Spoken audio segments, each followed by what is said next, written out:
ஒருத்தன் எப்படி நடந்துக்கிறாங்கிறத வச்சு தான் அந்த ஆள் எப்படிங்கிறத நாம் முடிவு பண்ணுறோம். ஆளுமைன்னு சொல்கிறோம்ல, அதுக்கு சூழ்நிலைகளை ஆளுகின்ற தன்மை அப்படின்னு விளக்கம் கொடுக்குறார் ஒரு உளவியல் நிபுணர். சரி, ஒரு மனிதனுடைய ஆளுமையை உருவாக்குகிற விஷயங்கள் என்னென்ன? பிறப்பு, வளர்க்கப்பட்ட விதம், படிப்பு, நண்பர்கள், சமுதாயம், இப்படி நிறைய உண்டு. ஆளுமையின் அடிப்படையில் சில மனநோய்கள் உண்டாகுது. அதெல்லாம் என்னென்னங்கிறத தெரிஞ்சு வச்சுக்கிட்டோம்னா நம்ம கூட இருக்கிறவங்கள அடையாளம் கண்டுபிடிக்கிறதுக்கு அது ரொம்ப உபயோகமாக இருக்கும். ஃப்ரெனாய்டு ஆளுமை அப்படின்னு ஒன்று. இந்த கோளாறு உள்ளவங்க எப்படி இருப்பாங்க தெரியுமா?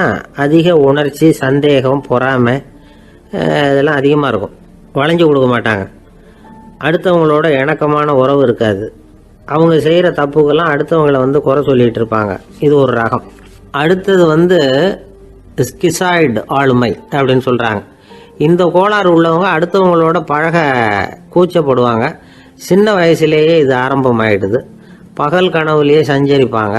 அவங்களுடைய விரோதம், கோபம் இதை கூட வெளியில் காட்டிக்க முடியாமல் இருப்பாங்க. இவங்களுக்கு அகமுகம், பிரச்சனைகள்லேருந்து ஒதுங்கி எதுலேயும் ஈடுபாடு இல்லாதவங்களாக இருப்பாங்க. இப்படி ஒரு ரகம். அடுத்தது சைக்ளோதமிக் ஆளுமை அப்படின்னு சொல்கிறாங்க. அது என்னென்னா, உணர்ச்சிகளில் ஏற்றத்தாழ்வு அதிகமாக இருக்குமா. சில சமயம் பார்த்தா மகிழ்ச்சியாக இருப்பாங்க, சில சமயம் சோகமாக உட்காந்துருப்பாங்க. அவங்க மனநிலைக்கு தகுந்த மாதிரி சமூக நிகழ்ச்சிகளில் பங்கெடுத்துக்குவாங்க. இன்னொரு வகை என்னென்னா எண்ணப்பீடிகை ஆளுமை அப்படின்னு பேர் வச்சிருக்கிறாங்க. அதுக்கு இவங்களுக்கெல்லாம் கரெக்டாக இருக்கணும். எல்லாம் சட்டத்திட்டம், இதுலேயும் ஒரு ஒழுங்குமுறை, இப்படி எதிர்பார்க்குற மனோபாவம். இவங்க எதிர்பார்ப்புக்கும் வரன்முறைக்கும் மற்றவங்க கட்டுப்படணும்னு நினைப்பாங்க. இந்த நிலைமை நீடிச்சா என்ன ஆகும் தெரியுமா? அலைக்கழிக்கிற எண்ணங்கள் திரும்ப திரும்ப ஒரே செயலை செய்ய தூண்டுற மன தளர்ச்சிக்கு ஆளாயிடுறாங்க. அடுத்தது ஹிஸ்டீரியா ஆளுமை. சின்ன விஷயத்தையெல்லாம் பெருசுப்படுத்தி நாடகமாக்குற நடிகர்கள் இவங்க. உணர்ச்சி அதிகம் உள்ளவங்க. இவங்க மன எழுச்சியில் பக்குவமின்மை, குழந்தைத்தனம், முதிர்ச்சியின்மை எல்லாம் இருக்கும். தன்னலம் மிக்க குணம். பிறர் தன்னை மட்டுமே கவனிக்கணும்னு நினச்சி செயல்படுறது, இதெல்லாம் இவங்க அடையாளம். அடுத்த ரகம் எப்படின்னா வளர்ச்சியற்ற ஆளுமைன்னு சொல்கிறாங்க. அடுத்தவங்களோட இணங்கி போக முடியாதவங்க. அறிவு, மன எழுச்சி, சமூக உறவு இதில் எல்லாம் போதுமான வளர்ச்சியையும் நிறைவையும் பெற முடியாதவங்க. இவங்களால வாழ்க்கையில் முன்னேற முடியாது. பிச்சைக்காரங்க, குற்றவாளிகள், இவங்ககிட்டெல்லாம் இது மாதிரியான ஆளுமை அதிகமாக இருக்குமா. அடுத்தது என்னென்னா சோர்வுடைய ஆளுமை. எதுலேயும் உற்சாகம் இல்லாமல் சோர்ந்து போயிருப்பாங்க. அதுக்கெல்லாம் நமக்கு வலிமை இல்லைப்பா அப்படின்னு சொல்லிட்டு இருப்பாங்க. சின்ன விஷயங்களுக்கெல்லாம் அதிர்ச்சி அடையிறது. வாழ்வின் சுவையை அனுபவிக்க முடியாதவங்க. இன்னொரு ரகம் இது கொதித்தெழும் ஆளுமைங்கிறாங்க. எதுக்கு எடுத்தாலும் ஆத்திரம், குரோதம், வன் செயல் இதுலெல்லாம் ஈடுபாடு, இப்படி உள்ளவங்க. நத்தை வகை ஆளுமை அப்படின்னு ஒன்று. அடுத்தவங்க மேலே விரோதம் இருக்கும், அடிக்கணுங்கிற எண்ணம் இருக்கும். ஆனால் அதை அப்படியே வெளியில் காட்டாமல் அதே சமயம் அமைதியான முறையில் வெறுப்பை வெளிக்காட்டுற ரகம். இவங்கெல்லாம் பேசாமல் கம்முன்னு இருந்துக்கிட்டே நினைச்சதை நிறைவேற்றிடுவாங்க. முன்ஜாக்கிரதை ஆளுமை அப்படின்னு ஒரு ரகமா. பாதுகாப்பின்மை, சந்தேகம், முழுமையின்மை, அறவேக்காட்டுத்தனம் இந்த மனப்போக்கு அதிகமாக இருக்கிறதுனால அகம்பாவம், புடிவாதம், எச்சரிக்கை எல்லாம் அளவுக்கு மீறி இருக்கும். இதுவரைக்கும் நாம் பேசிக்கிட்டு இருந்த ஆளுமை பண்புகள் அளவுக்கு அதிகமாக போயிட்டுதுன்னா ஆளுமை கோளாறுகள் ஏற்படும். அதன் அடிப்படையில் மனவியாதிகள் வருமா. அதனால் இணக்கமான, எல்லாரும் விரும்புகிற இயல்பான ஆளுமையை பெறுவதற்கு நாம் முயற்சி செய்யணும் அப்படிங்கிறது மனோதத்துவ நிபுணர்களுடைய ஆலோசனை. ஒருத்தர் ஒரு மனோதத்துவ டாக்டரை தேடிட்டு வந்தாராம். டாக்டர், எனக்கு மனசில் ஏதோ வியாதி, ஆளுமை கோளாறு, அதாவது எனக்கு சீக்கிரமாக செத்து போனால் தேவையில்லைன்னு தோணுது அப்படின்னாராம். உடனே அந்த டாக்டர், சரி அப்படின்னா இங்கே இருங்க, நான் வைத்தியம் பார்க்குறேன் அப்படின்னாராம்.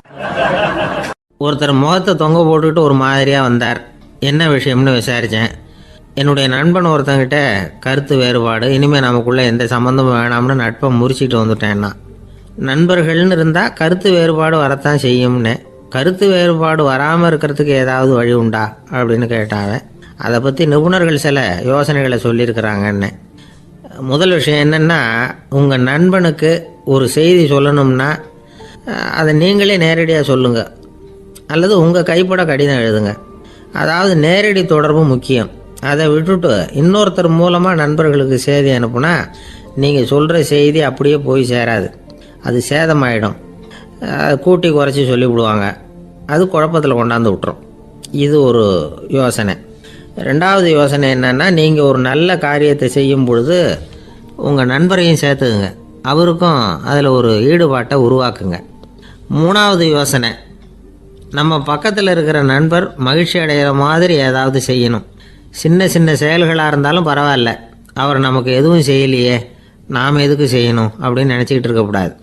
4வது யோசனை என்னென்னா, உங்களுக்கு ஒரு பிரச்சனையா அல்லது உங்கள் நண்பருக்கு ஒரு பிரச்சனையா, எதுவாக இருந்தாலும் 2 பேரும் சேர்ந்து உட்காந்து ஆலோசனை பண்ணுங்கள். நம்ம யோசனையும் கேட்கப்படுதே அப்படிங்கிற நினைப்பே அவருக்கு ஒரு மன நிறைவை உண்டாக்குமா. 5வது யோசனை, உங்கள் நண்பர் ஏதோ ஒரு காரியத்தை செய்கிறார், நீங்கள் உடனே அவசரப்பட்டு நீ செய்கிறது தப்புன்னு தீர்ப்பு சொல்லக்கூடாது. அவர் அதை செய்யறதுக்கான நியாயங்கள் எவ்வளோ இருக்கும், அதை புரிஞ்சுக்கிறதுக்கு முயற்சி பண்ணணும். 6வது யோசனை, உங்கள் நண்பர் என்ன சொன்னாலும் அதை பொறுமையாக கேளுங்க. அவர் சொல்கிறத புரிஞ்சுக்கணும், அவர் சொல்ல விரும்புகிறத புரிஞ்சுக்கணும், அவர் சொல்ல முடியாமல் தவிக்கிறதையும் புரிஞ்சுக்கணும். இப்படி 3 விதமாகவும் அவரை புரிஞ்சுக்கிட்டு அதுக்கு தகுந்த மாதிரி செயல்படணும். 7வது யோசனை என்னென்னா, உங்கள் நண்பர் உங்ககிட்ட ஏதோ ஒரு கருத்தை சொல்கிறார், அது உங்களுக்கு பிடிக்கல, அதுக்காக உடனே நீ சொல்கிறது சரியில்லை, நான் ஒத்துக்க மாட்டேன் அப்படின்லாம் மறுத்துக்கிட்டு இருக்கக்கூடாது. அவர் சொல்கிறத கேட்கணும், பொறுமையாக சிந்திக்கணும், அதுக்கப்புறம் பதில் சொல்லணும். இப்படிலாம் நடந்துக்கிட்டால் நண்பர்களுக்குள்ள கருத்து வேறுபாடு வர்றதுக்கு வாய்ப்பே இருக்காது அப்படின்னு வல்லுநர்கள் தொகுத்து சொல்லியிருக்கிறாங்க இந்த யோசனைகளை. எனக்கு தெரிஞ்ச சில நண்பர்கள் உண்டு, அவங்களுக்குள்ளேயும் கருத்து வேறுபாடுகள் வராமல் இருக்கிறதுக்கு சில நுட்பங்களை கையாளுறது உண்டு. ஒருத்தர் சொன்னார், அந்த டாக்டர் சின்ன வயசுலேருந்து என் கூட பழகினவர், நாங்கள் 2 பேரும் இணை பிரியாத நண்பர்கள். இருந்தாலும் எனக்கு உடம்பு சரியில்லைன்னா நான் அவர்கிட்ட வைத்தியம் பார்த்துக்க மாட்டேன் அப்படின்னார் ஒருத்தர். ஏன் அப்படின்னு கேட்டேன். எங்கள் நட்பு கெட்டுப்படக்கூடாது இல்லையா, அதனால தான் அப்படின்னாரு இவர். ஆஃபீஸை முடிஞ்சு வீட்டுக்கு போகிற சமயத்தில் ஒருத்தர் கடைக்கு போய் ஸ்வீட் வாங்கினார். சரி, வீட்டுக்கு பிள்ளைங்களுக்கு தான் வாங்கிட்டு போகிறார் அப்படின்னு மற்றவங்க நினச்சாங்க. அவர் அப்படி செய்யலை. அந்த இடத்துலையே பொட்டலத்தை பிரித்தார். திருட மாதிரி அப்படியே சுற்றி ஒரு தரம் பார்த்துக்கிட்டார். யாரும் தெரிஞ்சவங்க இல்லைங்கிறத முடிவு பண்ணிவிட்டு அவசரமாக அதை அப்படியே போட்டு முழுகிவிட்டு கையை தொடச்சிக்கிட்டு நல்ல பிள்ளை மாதிரி நடந்து போக ஆரம்பிச்சிட்டார். அவர் யாருன்னா, அவரோட பிரச்சனை எல்லாருக்கும் தெரியாது, சில பேருக்கு தான் தெரியும். அதாவது அவர் உடம்பில் சர்க்கரை இருக்குதுன்னு டாக்டர் சொல்லிவிட்டாராம். அதனால் வீட்டில் சர்க்கரையே இவர் கண்ணில் காட்டுறதில்ல. அதனால் இவர் யார் கண்ணிலையும் படாமல் இப்படிப்பட்ட வேலைகள்லாம் செய்கிறது வழக்கம். யாருக்கும் தெரியாமல் இப்படி ஸ்வீட்டை வாங்கி சாப்பிட்டுட்டு அவர் பாட்டுக்கு போயிடுறது. இப்படிப்பட்டவங்களுக்கெல்லாம் கொஞ்சம் ஆறுதலான தகவல் இன்றைக்கி. அது என்னென்னா, நாம் சாப்பிட்ற சர்க்கரைக்கும் நம்ம உடம்பில் உள்ள சில கோளாறுகளுக்கும் அப்படி என்ன தான் சம்மந்தம் இருக்குது. இதை பற்றி சமீபத்தில் சில ஆராய்ச்சிகள்லாம் நடந்திருக்குது. ஏன்னா சர்க்கரைன்னாவே விஷம் மாதிரி அதை பார்க்குறவங்களும் சில பேர் உண்டு. சின்ன பிள்ளைங்களுக்கு வயத்தில் பூச்சி உண்டாகிறதுலேருந்து பெரியவங்களுக்கு நீரிழிவு வர்ற வரைக்கும் எல்லாத்துக்கும் சர்க்கரை தான் காரணம்னு சொல்லிகிட்டு இருக்கிறோம். ஆனால் அந்த அளவுக்கு பயப்பட வேண்டிய அவசியம் இல்லை அப்படின்னு சொல்கிறாங்க. சர்க்கரை வியாதி, இருதய நோய், பித்த நீர்ப்பை நோய், இதெல்லாம் சில நோய்கள்லாம் நாம் சாப்பிட்ற சர்க்கரைக்கும் தொடர்பு இருக்குன்னு நினைக்கிறோம். ஆனால் அப்படி சம்பந்தம் உண்டுங்கிறதுக்கு போதுமான அளவுக்கு ஆதாரம் இல்லை அப்படிங்கிறாங்க ஆராய்ச்சியாளர்கள். ஒரே ஒரு சம்பந்தம் தான் உறுதியாக இருக்குதான். அதுவும் இந்த பல் சிதைவு அப்படின்னு இருக்கு இல்லையா, அந்த சர்க்கரை சாப்பிட்றதுக்கும் இந்த பல் சிதைவுக்கும் சம்பந்தம் இருக்குது அப்படிங்கிறத மட்டும் உறுதியாக சொல்கிறாங்க. சர்க்கரைன்னா நாம் சாப்பிட்ற ஜீனி மட்டும் இல்லை, பழம், காய்கறி, பால், தேன், இப்படி எல்லாத்துலேயும் அது இருக்குது. கேரட்டு கொடுக்குற சத்தில் 88% சர்க்கரை, ஆப்பிள் கொடுக்குற சக்தியில் 95% சர்க்கரை. இது ஜீனி சர்க்கரை, இது ஆப்பிள் சர்க்கரை அப்படிங்கிற வித்தியாசம்லாம் உடம்புக்கு கிடையாது. ரெண்டுமே உடனடியாக சக்தி கொடுக்குது. ஒரு ஸ்பூன் சர்க்கரையில் 16 கலோரி தான் சத்து இருக்குது. அதிகமாக சர்க்கரை சாப்பிட்டா நீரிழிவு வந்துருங்கிறது தப்பான ஒரு அபிப்பிராயம். டயபெட்டிஸுங்கிறது ஒரு மெட்டபாலிக் டிசார்டர், அவ்வளவுதான். அதாவது நாம் சாப்பிட்ற சர்க்கரையை நம்ம உடம்பு திறமையாக உபயோகப்படுத்திக்க முடியல அப்படின்னு அர்த்தம். அதனால தான் அதிகமாக இனிப்பு வேணாம்னு சொல்கிறோம். ஏற்கனவே உடம்பால் முடியாத ஒன்றை மறுபடியும் அது தலையில் சுமத்தி அதிகமாக வேலை வாங்க வேணாமே அப்படிங்கிறதுக்காக தான். ஆகாரத்தில் அதிகமாக சர்க்கரை இருந்தால் அதனால் உடனே சர்க்கரை வியாதி வந்துடும்ங்கிறதுக்கு விஞ்ஞான ரீதியாக போதுமான ஆதாரம் இல்லை. அதனால் எப்போவாவது அதிகமாக ஸ்வீட்டு சாப்பிட்டுட்டா ஐயோ அதிகமாக சாப்பிட்டோமோ என்ன பண்ண போகுது தெரியலையே அப்படின்னு நினச்சி மனசை போட்டு குழப்பிக்க வேண்டியதில்லை. பொதுவாக எதுவுமே அதிகமாக வேண்டாம், எல்லாம் சீராக இருந்தால் போதும். நீரிழிவுங்கிறது புதுசாக வந்துட்ட ஒரு நோய் இல்லை, ரொம்ப காலமாகவே இருக்கிற ஒன்று தான். நம்ம முன்னோர்கள் இதை மதுமேகம் அப்படின்னு சொல்லுவாங்க. அதை கட்டுப்படுத்துறதுக்கு அவங்களே சில வழிமுறையை சொல்லி வச்சுருக்கிறாங்க. அது என்னென்னா வேறு ஒன்றும் இல்லை, இந்த பாவக்காய், முள்ளங்கி, அருகம்புல், அவ்வளவுதான். வெள்ளை முள்ளங்கி இருக்குல்ல, அதை வாரத்துக்கு 3 நாள் சாப்பிட்டுக்கிட்டு வாங்க. நூலுக்கோல் ரொம்ப நல்லது. இல்லைன்னா முள்ளங்கி சாறு 1 ounce சாப்பிட்டுட்டு வரலாம். ரத்தத்தில் சேர்கிற சர்க்கரை அளவை இதெல்லாம் கட்டுப்படுத்துது. சிறுநீரில் காணப்படுகிற சர்க்கரை அளவையும் சமநிலைப்படுத்துது. தினமும் ஆகாரத்தில் கோதுமை, கேழ்வரகு, வெந்தயம், கருவேப்பிலை, சோயாபீன்ஸ் எது கிடைக்குதோ சேர்த்துக்கலாம். இப்படிலாம் செஞ்சுக்கிட்டு வந்தால் அப்புறம் வீட்டுக்கு தெரியாமல் கடையில் போய் நின்றுக்கிட்டு ஸ்வீட் வாங்கி திருட்டுத்தனமாக சாப்பிட வேண்டிய அவசியமே உங்களுக்கு வராது. 2 ஆசாமிகள் கடற்கரையில் உட்காந்து சாவகாசமாக பேசிக்கிட்டு இருந்தாங்களாம். ஒருத்தர் சொன்னார், இன்னொருத்தருக்கு தெரியாமல் ஸ்வீட்டு சாப்பிட்றதே எப்பவும் இடைஞ்சல் தான் சார். நேற்றுக்கு பாருங்கள், அப்படி தான் சாப்பிட்டுக்கிட்டு இருந்தேன், வீட்டுக்காரி கண்ணில் போட்டுவிட்டுது, அதுக்கப்புறம் ஒரே ரகலையாக போச்சு அப்படின்னாரா. எனக்கு கூட அப்படி தான் சார் ஆகிட்டுது, ஒரே ரகலை அப்படின்னாரா இன்னொருத்தர். நீங்கள் சாப்பிட்டதும் உங்கள் வீட்டுக்காரங்க கண்ணில் போட்டுவிட்டுதா சார் அப்படின்னு கேட்டிருக்காரு இவர். அதுக்கு அவர் சொன்னாராம், அப்படி இல்லை சார், கடைக்காரர் கண்ணில் போட்டுவிட்டுதோ, நான் அவருக்கு தெரியாமல் அந்த ஸ்வீட்டை அவர் கடையிலேருந்து எடுத்திருந்தேன் அப்படின்னு விளக்கம் கொடுத்தாராம் இந்த ஆள். ஒரு சிகை அலங்கார கூடம், ரொம்ப சுறுசுறுப்பாக எல்லாரும் வேலை செஞ்சுக்கிட்டு இருக்கிறாங்க. முடிவெட்டிக்க வந்திருக்கிறவங்க நிறைய பேர், எல்லாரும் வரிசையாக உட்காந்துருக்குறாங்க. அந்த சமயத்தில் திடீர்னு கதவை திறந்துக்கிட்டு ஒருத்தர் உள்ளே வர்றார். அவர் ஒரு பெரிய மனிதர். அவரும் முடிவெட்டிக்கிறதுக்காக தான் உள்ளே வந்திருக்கிறார். அவரை பார்த்த உடனே அங்கே வரிசையில் உட்காந்துருந்தவங்க எல்லாரும் எழுந்திரிச்சு அவர்கிட்ட வந்துட்டாங்க. அவரை சுற்றி நின்றுக்கிட்டாங்க. எப்படி இருக்கிறீங்க, நல்லா இருக்கீங்களா அப்படின்னு விசாரிக்க ஆரம்பிச்சிட்டாங்க. எல்லாம் முடிஞ்சதும் வந்தவர் கேட்டார், வரிசையில் கடைசியாக இருக்கிறவர் யார் அப்படின்னு கேட்டார். ஏன்னு கேட்டாங்க. நான் அதுக்கு அடுத்தபடியாக உட்காரணும், அதுக்காக தான் கேட்குறேன் அப்படின்னார். உடனே அங்கே இருந்தவங்கெல்லாம் என்ன சொன்னாங்க தெரியுமா, நீங்கள் வரிசையில் காத்திருக்கக்கூடாது, நீங்கள் அரசாங்கத்தின் தலைவர், உங்களுக்கு நேரம் முக்கியம், அதனால் நீங்கள் முன்னாடி போங்க அப்படின்னு சொன்னாங்க. ஆனால் அதை அவர் கேட்கல. தோழர்களே, உங்களுடைய கருத்துக்கு ரொம்ப நன்றி. எல்லாரும் வரிசையாக தான் வரணும், அதுதான் முறை. வரிசையில் வரணுங்கிற நடைமுறையை நானும் பின்பற்ற விரும்புகிறேன். நாம் எல்லாரும் சமமானவர்கள் அப்படின்னார். இப்படி சொல்லிவிட்டு வரிசையில் கடைசியாக இருந்த ஒரு நாற்காலியில் போய் உட்காந்துக்கிட்டார். தன் சட்டை பையில் இருந்த ஒரு செய்தித்தாளை எடுத்தார், படிக்க ஆரம்பிச்சிட்டார். ஆனால் அங்கே இருந்தவங்களால இதை பார்த்துக்கிட்டு சும்மா இருக்க முடியல. ஒருத்தர் எழுந்திரிச்சு வந்தார். ஐயா, இப்போ என்னுடைய முறை வந்திருக்குது, நான் தான் போக வேண்டிய முறை. உங்களை இங்கே காத்திருக்க வைக்கிறத விட ஒரு 5 ஆண்டுகளுக்கு கூட நான் முடிவெட்டிக்காமே இருந்துட முடியும் அப்படின்னார். அவர் மறுபடியும் சொன்னார், ஐயா, நீங்கள் வரிசை முறையை தாண்டி போக விருப்பப்படல, சரி, ஆனால் என்னுடைய முறையை மாற்றி கொடுக்கறதுக்கு எனக்கு முழு உரிமை இருக்குது. இதுக்கு பதிலாக உங்களுடைய கடைசி இடத்த நான் எடுத்துக்கிறேன், இதை நீங்கள் மறுக்க முடியாதுன்னார். அங்கே இருந்த மற்றவங்களும் இதை ஒரு மனசாக வற்புறுத்த ஆரம்பிச்சிட்டாங்க. அந்த பெரிய மனிதர் பார்த்தார், சரின்னு கடைசியாக ஒத்துக்கிட்டார். அவர் யார் தெரியுமா? அவர் தான் மாவீரர் லெனின். ரஷ்யாவில் கிரெம்ளின் சிகை அலங்கார கூடத்தில் தான் இது நடந்தது. எல்லாரும் இந்நாட்டு மன்னர்கள்னு வாயளவில் பேசுறதுல என்ன பிரயோஜனம்? நாம் எல்லாரும் சமங்கிறத நடைமுறையில் கடைபிடிச்சி காட்டினவங்க கொஞ்சம் பேர் தான். அவங்களில் ஒருத்தர் தான் லெனின். வரிசையில் நின்று வர்றதுங்கிறது ஒரு சிறந்த பண்பு, உயர்ந்த பண்பு. இன்றைக்கி பல இடங்களில் அது நமக்கு தேவைப்படுது. ஒரு ரேஷன் கடை வாசல், கடை திறக்கிறதுக்கு முன்னாடியே எல்லாரும் வரிசையில் நின்றுட்டாங்க. கடைசியாக வந்த ஒருத்தர் கியூவில் முன்னாடி போகிறதுக்கு முயற்சி பண்ணுறார். ஏற்கனவே நின்றுட்டு இருக்கிறவங்க அவரை முன்னாடி போகிறதுக்கு விட மாட்டேங்கிறாங்க. கடைசியாக போய் நில்லையா அப்படின்னு எல்லாரும் கத்துறாங்க. அதான் அவர் காதில் வாங்கலை, முண்டி அடிச்சுக்கிட்டு முன்னாடி போகிறதுக்கே முயற்சி பண்ணிகிட்டு இருக்கிறார். எல்லாரும் சேர்ந்து அவரை வலுக்கட்டாயமாக இழுத்து கொண்டாந்து பின்னாடி கொண்டு போய் நிறுத்திவிட்டாங்க. நிறுத்திவிட்டு சொன்னாங்க, இதை பாருப்பா, நாங்கள் இருக்கிற வரைக்கும் நீங்கள் முன்னாடி போய் எதையும் வாங்க முடியாது, தெரிஞ்சுக்கோ அப்படின்னாங்க. இப்போ அந்த ஆள் சொன்னாராம், நான் இங்கே பின்னாடி நிற்கிற வரைக்கும் நீங்களும் எதுவும் வாங்க முடியாது அப்படின்னாராம். ஏன்னு கேட்டிருக்கிறாங்க. நான் தான் அந்த கடையை திறக்க வேண்டிய ஆள் அப்படின்னா. ஒரு மனுஷனுக்கு 3 விதத்தில் கர்வம் உண்டாகிறதுக்கு வாய்ப்பு உண்டு. பணம், பதவி, புகழ். பணம் அதிகமாக வந்தால் கர்வம் வரலாம், பதவி பெருசாக வந்துட்டுதுன்னா கர்வம் வரலாம், புகழ் அதிகமாக போனாலும் கர்வம் வரலாம்.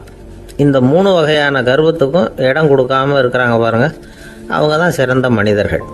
ஒரு பெரிய பொறுப்பில் இருக்கிறவங்களுக்கு கர்வம் வந்துடக்கூடாது. அப்படி வந்துட்டுதுன்னா அது எல்லாருக்கும் இடைஞ்சல். ஒரு ராஜா இருந்தார்.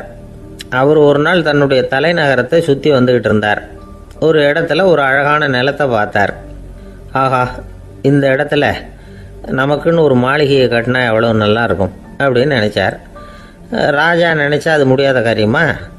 சரி, இந்த நிலம் யாருக்கு சொந்தம்னு விசாரிங்க அப்படின்னார் பக்கத்தில் இருந்தவங்க கிட்ட. அவங்கெல்லாம் ஓடி போய் விசாரித்தாங்க. அந்த இடம் வந்து ஒரு வயசான கிழவிக்கு சொந்தம், வயசான அம்மாவுக்கு சொந்தமாக. அந்த அம்மா தான் அதில் ஒரு குடிசையை போட்டு குடியிருந்துகிட்டு இருக்கிறாங்க. சரி, அந்த நிலத்துக்கு வந்து ஒரு விலையை நிர்ணயம் பண்ணி அதை அந்த வயசான அம்மா கிட்ட கொடுத்துருங்கோ அப்படின்னு உத்தரவு போட்டார் ராஜா. ஆனால் அந்த அம்மா இது எங்கள் பூர்வீக இடம், இதை விற்க மாட்டேன் அப்படின்னு சொல்லிவிட்டுது. சரி, 2 பங்கு விலை கொடுக்குறோம்னு சொல்லி பாருங்க அப்படின்னாங்க. அப்படியே சொன்னாங்க அரண்மனை ஆட்கள். அதுக்கும் சம்மதிக்கலை அந்த அம்மா. இதை கேள்விப்பட்டதும் ராஜாவுக்கு கோபம் வந்துட்டுது. தன்னுடைய ஆளுங்களை கூப்பிட்டார். போய் அந்த குடிசையை பிரித்து எறிங்க, காசெல்லாம் ஒன்றும் கொடுக்காதீங்க அப்படின்னு கத்தினார். அவ்வளோதான். அடுத்த நிமிஷம் அரண்மனை ஆசாமிகள் போனாங்க, குடிசையை பிரித்து எரிஞ்சாங்க. அந்த வயசான அம்மா இருக்குது, அதுவும் அந்த இடத்த விட்டு துரத்தி விட்டாங்க. அந்த இடத்துல ஒரு அரச மாளிகையை கட்டி முடிச்சிட்டாங்க. அந்த வயசான அம்மா பாவம், ராஜாவே இப்படி பண்ணால் யார்கிட்ட போய் முறையிட முடியும்? ஒரு ஞானி இருந்தார், அவர்கிட்ட போய் சொன்னாங்க. அவர் இவங்க சொன்னதை கேட்டு மனசில் வச்சுக்கிட்டார்.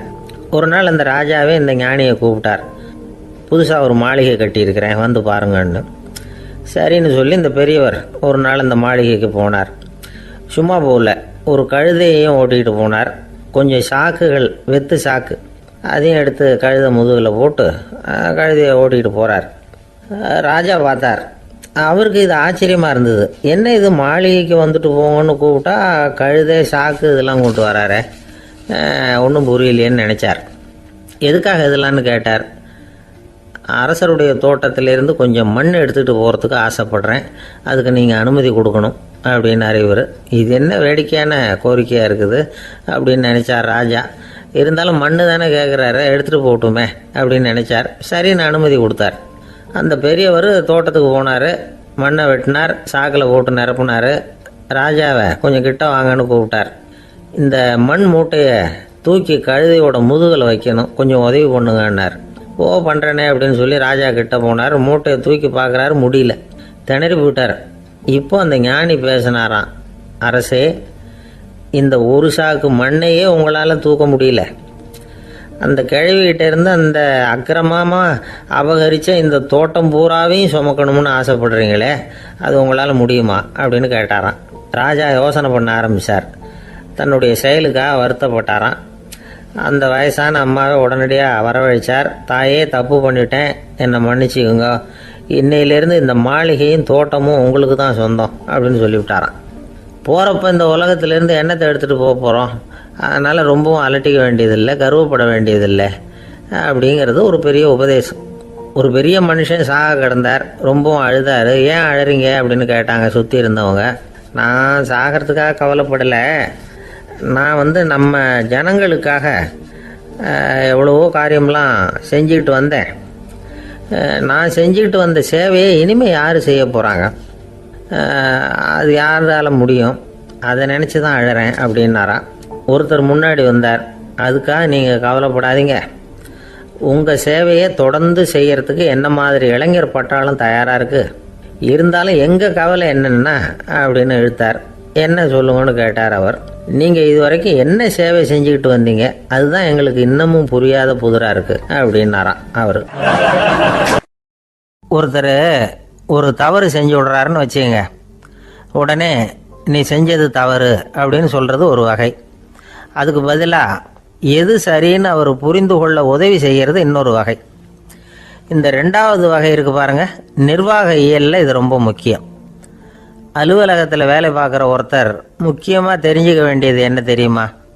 சக ஊழியர்கள்கிட்ட எப்படி பழகணும், மேலதிகாரிகள்கிட்ட எப்படி பழகணும், தனக்கு கீழே வேலை செய்கிறவங்கக்கிட்ட எப்படி பழகணும், வாடிக்கையாளர்கள்கிட்ட எப்படி பழகணும், இவங்க எல்லார்கிட்டையும் செம்மையான உறவை ஏற்படுத்திக்கிறது எப்படி, இதையெல்லாம் சொல்லிக் கொடுக்குற பாடம் தான் இன்டர் பர்சனல் ஸ்கில், திறமையான உறவு அப்படிங்கிறது.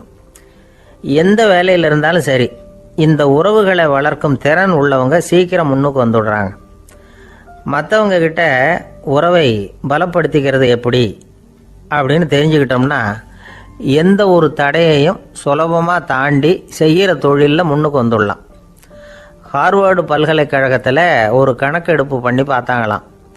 பார்க்குற வேலையில் எது மாதிரி குணாதிசயம் உள்ளவங்க வேகமாக முன்னுக்கு வர்றாங்க அப்படின்னு தெரிஞ்சுக்கிறதுக்காக இந்த கணக்கெடுப்பு. வெவ்வேறு துறையில் வேகமாக முன்னுக்கு வந்திருக்கிற பல பேரை சந்தித்து இந்த சர்வேயை நடத்தியிருக்கிறாங்க. அவங்க கண்டுபிடிச்சி சொல்லியிருக்கிற உண்மை என்ன தெரியுமா? ஒருத்தர் ஒரு வேலையில் இருந்தால் அது சம்பந்தப்பட்ட சப்ஜெக்ட் பற்றிய அறிவு 35% இருந்தால் போதுமா. ஆனால் உறவுகளை வளர்க்கக்கூடிய திறன், இன்டர் பர்சனல் ஸ்கில்லு 65% வேணும். இப்படி உள்ளவங்க சீக்கிரம் முன்னுக்கு வந்துடுறாங்களாம். அதனால் ஒருத்தருக்கு வேலை சரியாக புரியலைன்னா கூட விவரமாக மற்றவங்க கிட்ட பழகிறது எப்படின்னு புரிஞ்சால் போதும், அவர் முன்னுக்கு வந்துடலாம். அலுவலகங்களில் மட்டும் இல்லை, எல்லா இடங்கள்லையும் இது ரொம்ப முக்கியம். வீட்டுக்குள்ளேயும் இது ரொம்ப முக்கியம், வீட்டுக்கு வெளியேயும் இது முக்கியம். அடுத்தவங்க கிட்ட பழகிறது எப்படிங்கிறத தெரிஞ்சிக்காதவன் வாழ்க்கையில் முன்னேற முடியாது. இன்றைக்கி ஆயுதங்களால் காயப்படுத்தி கொள்ளுகிறவர்களை விட வார்த்தைகளால் காயப்படுத்தி கொள்ளுகிறவர்கள் தான் அதிகம். பெரியவங்க என்ன சொல்கிறாங்க தெரியுமா? நீங்கள் இந்த பூமியில் பிறந்ததன் அர்த்தம் பூர்த்தி ஆகணும்னா அடுத்தவங்களுக்கு உதவி பண்ணுங்க. அடுத்தவங்களுக்கு உதவி செய்ய முடியாவிட்டால் கூட பரவாயில்லை, ஆனால் யாரையும் புண்படுத்தி விடாதீங்க அப்படின்னு சொல்கிறாங்க. எனக்கு தெரிஞ்ச ஒருத்தர் ஒரு அலுவலகத்தில் வேலை பார்க்குறார். அவர் சொல்லுவார், எனக்கு இந்த இன்டர் பர்சனல் ஸ்கில் ரொம்ப அதிகம் சார். சக ஊழியர்கள்கிட்ட ரொம்ப சுமூகமாக நடந்துக்குவேன். என் கூட வேலை பார்க்குற ஒருத்தருக்கு ஏதாவது ஒரு கஷ்டம்னா அந்த சமயத்தில் அவர் செய்ய வேண்டிய வேலையை நான் செஞ்சிருவேன் சார் அப்படிம்பார். நான் அவர்கிட்ட சமீபத்தில் அப்படி ஏதாவது செஞ்சுருக்கீங்களா அப்படின்னு கேட்டேன். செஞ்சுருக்கேன் சார். போன வாரம் புதன்கிழமை ஆஃபீஸில் என் பக்கத்து சீட்டுக்காரருக்கு வயிற்று வலி. உடனே நான் மெடிக்கல் லீவ் போட்டுவிட்டு எங்கள் வீட்டுக்கு போயிட்டேன் சார் அப்படின்னார். ஒரு நண்பர் அவசரமாக என்கிட்ட ஓடி வந்தார். அப்புறம் சொன்னார், என்னால் நம்பவே முடியல சார், என் பையனா இப்படி அப்படின்னு சொல்லி ஆச்சரியப்பட்டார். உங்கள் பையன் அப்படி என்ன தான் செஞ்சுட்டான் அப்படின்னு கேட்டேன். என்னால் முடியாத ஒரு காரியத்தை அவன் செஞ்சுட்டான் சார் அப்படின்னார். அது என்னன்னு தான் சொல்லுங்களேன். என்ன 5வது வகுப்பில் அவன் ஒரே தடவையில் தேறிட்டான் சார். அதாவது ஒரே அட்டம்ப்டில் பாஸ் ஆகிருக்கான் அப்படின்னார் மூச்சு வாங்க. கஷ்டப்பட்டு பரீட்சை எழுதுனது அவன், இவருக்கு ஏன் மூச்சு வாங்குது? நம்மால் செய்ய முடியாத ஒரு காரியத்தை இன்னொருத்தர் செய்யும் பொழுது அது நமக்கு ஆச்சரியமாக இருக்குது. சர்க்கஸ் பார்க்குறோம், ஒருத்தர் அந்த இடத்துல தொங்குறார், அது நமக்கு ஆச்சரியம். ஏன்னா அது நம்மால் முடியாத காரியம். நம்மால் முடியாத ஒன்றை அடுத்தவர் எளிதாக செய்யும் பொழுது நாம் மருள்வது இயற்கை. இதை தான் தொல்காப்பியம் மருட்கை அப்படின்னு சொல்லுது. இந்த வியப்பு இருக்குதே, இது 4 வகையில் ஏற்படுறதாக தொல்காப்பியம் சொல்லுது. அது என்ன 4 வகை? முதல் வகை எப்படின்னா புதுமையான அரிய செயல்களை செய்கிறது. 2வது வகை என்னென்னா பெரும் செயல்களை செய்கிறது. 3வது வகை என்னென்னா மிக நுட்பமான செயல்களை செய்கிறது. 4வது வகை என்னென்னா ஆக்கம் தரும் செயல்களை செய்கிறது. புதுமை, பெருமை, சிறுமை, ஆக்கமோடு மதினம் சாலா மருட்கை 4 அப்படிங்கிறது தொல்காப்பியம். இன்றைக்கி விஞ்ஞானம் புதுசு புதுசாக எதையோ கண்டுபிடிக்குது. ஆரம்பத்தில் அது ஆச்சரியமாக இருக்குது, அப்புறம் அது நமக்கு பழகி போடுது. வானொலி பெட்டி புதுசாக வந்தப்போ ஒரு பெட்டி பேசுதுங்கிறது எவ்வளோ பெரிய ஆச்சரியம். இப்போ யாரும் அதை ஆச்சரியமாக பார்க்குறதில்ல. மதினம் சாலா மருட்கை அப்படின்னு ஒரு சொற்றொடர் வருது பாருங்க, அதில் கருத்தாழம் உண்டு. எதை பற்றியும் போதுமான அளவு புரிந்து கொள்ளாத போது ஒருத்தர் ஆச்சரியப்படுறார். புரிந்து கொண்ட பிறகு ஆச்சரியம் மறைஞ்சு போடுது. மிக நுட்பமான செயல்களும் நம்ம ஆச்சரியப்பட வைக்கும். ஒரு அரிசியில் ஒரு திருக்குறள் எழுதி காட்டுறாங்க, ஒரு முட்டை ஓட்டுக்குள்ளே ஓவியம் தீட்டி காட்டுறாங்க. கருங்கல் சிற்பங்களில் எவ்வளவு நுட்பமான வேலைப்பாடுகளை எல்லாம் பார்த்து ஆச்சரியப்படுறோம். இது மாதிரி ஆக்கப்பூர்வமான அரிய செயல்களை செய்கிறது கூட வியப்பை உண்டு பண்ணும். குப்பை கூலங்களை கூட வாழ்க்கைக்கு பயன்படுகிற பொருளாக மாற்றுகிறவர்கள் இருக்காங்க. அவர்களுடைய செயல் வியப்பு அளிக்குது. இடைக்காட்டு சித்தர் பாடின 30 நூலில் வர்ற ஒரு பாடல், ஆற்றல் பிறர் அறிதலின் அகம் கிளர்வு உறுதலின் கற்று அறி பாணர் கழுமிய கோடலின் தோற்றம் உருகவே போற்றல் சால் வியப்பே.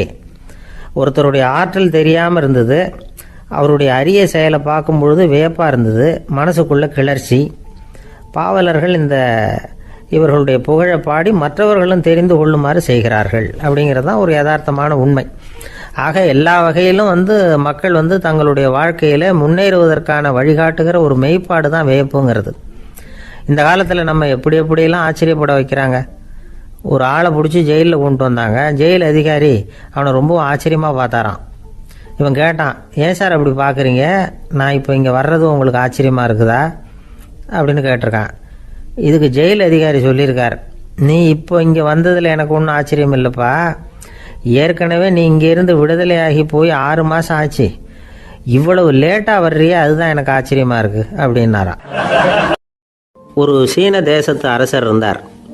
அவருக்கு வயசாயிட்டுது. அவருக்கு அடுத்தபடியாக அவருடைய புள்ள பட்டத்துக்கு வரணும், ஆட்சி பொறுப்பை ஏற்றுக்கணும். ஒரு நல்ல தலைவனுக்கு இருக்க வேண்டிய பண்புகள்லாம் தன்னுடைய மகனுக்கு இருக்கணும்னு விரும்பினார் அந்த அரசர். அதனால் இளவரசனை பக்கத்தில் இருந்த ஒரு குரு கிட்ட அனுப்புனார். இளவரசன் அவர்கிட்ட போய் சேர்ந்தான். அந்த குரு என்ன பண்ணார் தெரியுமா, இவனை பார்த்து சொன்னார், இதை பாருப்பா, நீ என்ன பண்ணுற, இப்போவே பக்கத்தில் இருக்கிற காட்டுக்கு போ, நடுக்காட்டில் போய் ஒரு இடத்துல உட்காந்துக்கோ, அங்கே என்னென்ன சத்தம்லாம் உன் காதில் விழுதுன்னு கவனித்து கேளு, உன் காதில் விழுந்த ஓசைகள் என்னென்னங்கிறத என்கிட்ட வந்து சொல்லு, அதுதான் எனக்கு தெரியணும், உனக்கு வேலையும் அதுதான் அப்படின்னு சொல்லி அனுப்பி வச்சுட்டார். இளவரசன் காட்டுக்கு போனான். குரு சொன்னபடியே ஒரு இடத்துல உட்காந்து கவனித்து கேட்டான். அதுக்கப்புறம் குருக்கிட்ட திரும்பி வந்தான். என்னென்ன சத்தம்லாம் கேட்ட அப்படின்னு கேட்டார் குரு. குருவே, காட்டில் நான் பறவைகள் சத்தம்லாம் கேட்டேன், மிருகங்களின் ஓசையையும் கேட்டேன், இதை தவிர இடி மின்னல் மழை இதுகளோட சத்தத்தையும் கேட்டேன் அப்படின்னா. குரு யோசனை பண்ணார், நீ இன்னமும் சரியாக கேட்கல, அதனால் மறுபடியும் காட்டுக்கு போ, கொஞ்ச நாள் தங்கியிருந்து கேட்டுட்டு வா அப்படின்னார். இளவரசனுக்கு ஒன்றும் புரியல. இருந்தாலும் குருவின் கட்டளை ஆச்சே, மறுக்க முடியுமா? உடனே அவன் மறுபடியும் காட்டுக்கு போனான். ஒரு இடத்துல உட்காந்தான். கொஞ்ச நேரம் உன்னிப்பாக கவனித்து கேட்டான். சில நாள் கழித்து குருக்கிட்ட திரும்பி வந்தான். குருவே, இந்த தடவை சில துல்லியமான சத்தங்களை எல்லாம் கேட்டான். தேனீ பறக்கிற சத்தம், நீரோடையின் மெல்லிய ஓசை, இதெல்லாம் கேட்டேன்னா. குரு சிரித்தார். நீ மறுபடியும் காட்டுக்கு போ, இன்னும் சில நாள் அங்கே இரு, முழுமையாக கவனமாக கேட்டுட்டு வா அப்படின்னு சொல்லி அனுப்பி வச்சுட்டார். இளவரசனுக்கு குழப்பம் அதிகமாயிட்டுது. ஒன்றுமே புரியல. மறுபடியும் காட்டுக்கு போனான். மௌனமாக ஒரு இடத்துல உட்காந்துட்டான். அப்படியே தியானத்தில் ஆழ்ந்துட்டான். சில நாளில் அவனுக்கு இதுவரை கேட்காத ஓசைகள்லாம் கேட்க ஆரம்பிச்சிட்டுது. இதைத்தான் நான் கேட்கணும்னு என்னுடைய குரு எதிர்பார்த்துருக்கிறாருங்கிறத புரிஞ்சுக்கிட்டான். உடனே குருக்கிட்ட ஓடனான். குருவே, இந்த தடவை காதுகளுக்கு கேட்க முடியாத சில ஓசைகளை கூட என்னால் உணர முடிஞ்சுது. பூ மலருகிற ஓசை, சூரியனால் பூமி சூடாகிறப்போ எழுகிற ஓசை, காலை பனித்துளி இந்த புல்லுலாம் குடிக்கிற ஓசை, இது எல்லாம் என்னால் நல்லா கேட்க முடிஞ்சுது அப்படின்னா. குருவுக்கு இப்போ தான் திருப்தி ஏற்பட்டு தான். இளவரசனை பார்த்து சொன்னார், இதை பாருப்பா, இப்போ தான் நாட்டை ஆளுகிற தகுதி உனக்கு வந்திருக்குது அப்படின்னு சொல்லி அதுக்கு விளக்கமும் கொடுத்தாராம். எந்த அரசன் தன்னுடைய மக்களின் இதயம் பேசுகிற மௌன மொழியை, மௌன வார்த்தைகளை கேட்குறானோ அவன்தான் ஆள தகுதி உள்ளவன். எந்த அரசன் தன்னுடைய மக்களின் உணர்ச்சிகளை உண்மையாக உணர்றானோ அவன்தான் முதன்மையான அரசன். போலி வார்த்தைகளை மட்டும் கேட்டுட்டு பல மௌன ராகங்களை காதில் வாங்கிக்காதவன் அரசனே இல்லை. எந்த நாட்டில் எப்போ ஒரு அரசன் தன்னுடைய மக்களின் உணர்ச்சிகளை கேட்க மறுக்கிறானோ அன்னையிலேருந்தே அந்த நாடு அழிய தொடங்குது அப்படின்னு அர்த்தம். இதுதான் அந்த குரு இளவரசனுக்கு போதிச்சது. வாயால் பேசுகிறத மட்டும் கேட்டு ஏமாறக்கூடாது, உணர்ச்சிகளையும் கேட்கறதுல தான் மனப்பக்குவம் உண்டாகும். மக்கள் உணர்ச்சிகளை புரிந்து கொள்ளாத அரசர்கள் நீடிச்சிருக்க முடியாது. அது மாதிரி நாடுகளில் அடிக்கடி குழப்பம் தான் உண்டாகும். அப்படி இருந்தால் அடிக்கடி ஆட்சி மாறிக்கிட்டு இருக்கும். அப்படிப்பட்ட ஒரு தேசம், அங்கே ஒரு சிறைச்சாலையில் 3 கைதிகள் பேசிக்கிட்டு இருந்தாங்க. ஒருத்தன் சொன்னான், நான் இந்த நாட்டு ராஜாவை எதிர்த்து பேசிக்கிட்டு இருந்தேன், அதனால் என்னை பிடிச்சி கொண்டாந்து இங்கே போட்டுட்டாங்க அப்படின்னா ஒருத்தன். இன்னொருத்தன் சொன்னான், நான் இந்த நாட்டு ராஜாவை ஆதரித்து பேசிக்கிட்டு இருந்தேன், அதனால் என்னை பிடிச்சி கொண்டாந்து இங்கே தள்ளிவிட்டாங்க அப்படின்னா. அது சரி, நீ என்ன தப்பு பண்ண அப்படின்னு சொல்லி 3வது ஆளை பார்த்து இவங்க கேட்டாங்க. அதுக்கு அந்த ஆள் சொல்கிறான், நான் தான் இந்த நாட்டு ராஜா அப்படின்னானா. ஒரு அம்மா தெருவில் உட்காந்து என்னத்தையோ தேடிட்டு இருக்கிறாங்க. அந்த அம்மா ஒரு சுஃபி ஞானி. அவங்க பேர் என்னன்னா ரபியா அல்ல டாவியா. அந்த அம்மாவுக்கு கண் கூட தெளிவாக தெரியாது. அந்த பக்கமாக வந்த சில பேர் இவங்களுக்கு உதவி செய்கிறதுக்காக வந்தாங்க. என்ன தேடிட்டு இருக்கிறீங்க அப்படின்னு கேட்டாங்க. இதுக்கு அந்த அம்மா, அந்த கேள்வி அவ்வளோ முக்கியத்துவம் இல்லை, நான் தேடிட்டு இருக்கிறேன், உங்களால் முடிஞ்சால் எனக்கு உதவி பண்ணலாம் அப்படின்னாங்களாம். உதவி செய்ய வந்தவங்களுக்கு ஆச்சரியம். எதை தேடுறோங்கிறது தெரியாமல் இப்படி ஏன் நேரத்தை செலவழிக்கிறீங்க, நாங்கள் எப்படி உங்களுக்கு உதவ முடியும், எங்களுக்கு ஒன்றும் புரியலையே அப்படின்ட்டுருக்காங்க.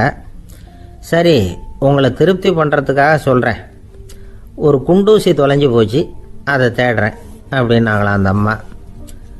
அதுக்கப்புறம் இவங்களும் சேர்ந்து தேட ஆரம்பிச்சிட்டாங்க. கொஞ்ச நேரம் ஆச்சு, ஒன்றும் கிடைக்கல. உதவி செய்ய வந்தவங்களும் அழுத்து போட்டாங்க.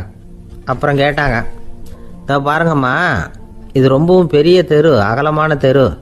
அதனால் குறிப்பாக நீங்கள் எந்த இடத்துல அந்த குண்டூசியை தொலைச்சிங்க அதை சொல்ல முடியுமான்னாங்களாம். இதுக்கு அந்த அம்மா, நீங்கள் மறுபடியும் அர்த்தமில்லாத கேள்வியை கேட்குறீங்க, உங்கள் கேள்விக்கும் நான் தேடுறதுக்கும் என்ன சம்மந்தம்னாங்களாம்.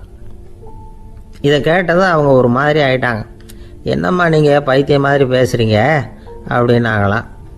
சரி, உங்களை மறுபடியும் திருப்திப்படுத்துறதுக்காக சொல்கிறேன், அதை நான் எங்கள் வீட்டில் தொலைச்சுட்டேன் அப்படின்னாங்களாம். அப்புறம் எதுக்காக இங்கே தேடிட்டு இருக்கிறீங்க அப்படின்னு கேட்டிருக்காங்க. ஏன்னா இங்கே தான் வெளிச்சம் அதிகமாக இருக்குது, அங்கே வீட்டுக்குள்ளே இருட்டாக இருக்குது, அதனால் இங்கே தேடுறேன். வெளிச்சம் உள்ள இடத்துல தானே தேட முடியும் அப்படின்னாங்களாம் அந்த ஞானி.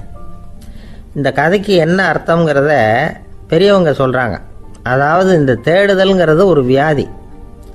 அது நம்ம சதா அலைய வைக்கும், பைத்தியமாக மாற்றுறதுக்கு முயற்சி பண்ணோம். ஒரு காலம் அது நிறைவு அடையவே அடையாது. வாழ்வுங்கிறது ஒரு புரிந்து கொள்ள முடியாத சதா இயங்கி கொண்டிருக்கிற ஒரு செயல். அதுக்கு ஆரம்பமும் இல்லை, முடிவும் கிடையாது. எதையோ தேடணும் அப்படிங்கிற உந்துதல் நமக்குள்ளே இருக்கும். ஆனால் குறிப்பாக எதை தேடிட்டு இருக்கிறோம் அப்படிங்கிறது புரியாது. அப்படி ஏதாவது ஒன்றை தேடி அடைஞ்சிடுறோம்னு வச்சுக்கோங்க, உடனே ஒரு அதிருப்தி வந்துடும். அதனால் வாழ்க்கைங்கிறது சலிப்பு நிறைந்தது அப்படிங்கிற எண்ணத்தை உண்டாக்கிக்கிறோம். ஒன்று அடைஞ்சதுக்கு அப்புறம் இன்னொன்று தேட ஆரம்பிச்சிருவோம். ஆக இந்த தேடல்ங்கிறது நாம் ஒன்று அடைஞ்சாலும் அடையாவிட்டாலும் தொடர்ந்து நடந்துக்கிட்டு தான் இருக்கும். இதுக்கு முடிவே கிடையாது. இந்த உண்மையை நாம் நல்லா புரிஞ்சுக்கணும் அப்படிங்கிறது பெரியவங்களுடைய கருத்து. ஏழையும் தேடுறான், பணக்காரனும் தேடுறான், நோயாளியும் தேடுறான், நோய் இல்லாதவனும் தேடுறான், அதிகாரம் உள்ளவனும் தேடுறான், அதிகாரம் இல்லாதவனும் தேடுறான், முட்டாளும் தேடுறான், அறிவாளியும் தேடுறான். ஆனால் யாரும் இதை தான் தேடி சாதிக்க போகிறோம், இதுதான் முடிவு அப்படின்னு திட்டவட்டமாக சொன்னதில்லை. ஒன்று அடைஞ்சதும் இன்னொன்று தேட ஆரம்பிச்சிடுறாங்க, அவ்வளோதான். அதாவது உங்களின் தேடுபவர் உங்கள் உள்ளேதான் இருக்கிறார், அவரை தேடி கண்டுபிடியுங்கள். இதுதான் ஞானிகள் நமக்கு சொல்லுகிற ஒரு ஆலோசனை. நம்மால் ஒருத்தன் ஜெயிலில் இருந்தான். இன்னொரு கைதி அவனை பார்த்து கேட்டான், ஏன்பா உன்னை பார்க்குறதுக்கு வெளியிலேருந்து யாருமே இங்கே வர்றது இல்லையே, உனக்கு சொந்தக்காரங்களே கிடையாதா அப்படின்னு கேட்டானா. ஏன் இல்லை, எனக்கு சொந்தக்காரங்க நிறைய பேர் உண்டு, அவங்க என்னை பார்க்க வராததுக்கு காரணம் வேற அப்படின்ட்டுருக்கான் இவன். என்ன